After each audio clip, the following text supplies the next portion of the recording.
చిన్నబ్బాయి ఆ సిల్లు వాటర్ అందుకో. రంగభూమికి అభివందనం, రసిక మహాజనమందరికి సుస్వాగతం.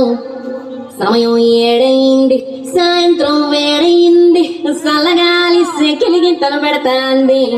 ఆ పక్క మంచం మీద మా కాసుబావ, ఈ పక్క కుర్సీలో కత్తిలాంటి కుర్రాడు ఆసీనమైన యాల మా రమోల డాన్సింగ్ పార్టీ వారి అభినయ హేళ. రచ్చలేపితే పోలా ఈ పిల్లలకు కూడా సేర పెడితే పోలా.